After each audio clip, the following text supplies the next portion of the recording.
રૂપાલાના નિવેદન બાદ ક્ષત્રિયોનો આક્રોશ શાંત નથી થયો। ત્યાં હવે કોંગ્રેસ નેતા રાહુલ ગાંધીના નિવેદન બાદ ક્ષત્રિય સમાજ લાલઘુમ થઈ ગયો। રાહુલ ગાંધીના રાજા મહારાજાઓ પર વિવાદિત નિવેદન ક્ષત્રિય આગેવાન પીટી જાડેજાનું નિવેદન સામે આવ્યું। પીટી જાડેજાએ કહ્યું કે રાહુલ ગાંધીનું નિવેદન વખોડવા લાયક છે। રાજા રજવાડાઓએ તો ઘણું આપ્યું છે, કોઈનું છીનવ્યું નથી, પરંતુ અમારો મુદ્દો અત્યારે રૂપાલાના વિરોધનો જ છે। રૂપાલાએ ક્ષત્રિય સમાજની બહેન દીકરીઓ પર નિવેદન કર્યું છે, અમારી લડાઈ નારી અસ્મિતાની છે, તે ચાલુ જ રહેશે। રાહુલ ગાંધી ગમે તેવા બફાટ કરે એ બફાટને અમારે જવાબ આપવાનો થતો જ નથી। એને જે કંઈ બફાટ કર્યો હોય એનો ઇતિહાસ સાક્ષી છે। 562 રજવાડા આપ્યા છે સરદાર વલ્લભભાઈને, બરાબર છે।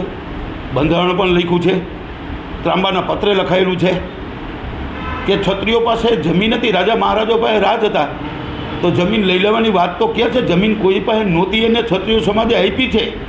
તો આવો બફાટ કરે એનો જવાબ અમારે આપવાનો હોય જ નહીં। આ તો આપ મીડિયા પૂછો છો એટલે પણ હું સખ્ત શબ્દોમાં એને વખોડી કાઢું છું। લોકસભા ચૂંટણી પ્રચારમાં નેતાઓ બાન બોલી રહ્યા છે, ત્યારે રૂપાલા બાદ હવે કોંગ્રેસ નેતા રાહુલ ગાંધીએ રાજા મહારાજા અંગે વિવાદિત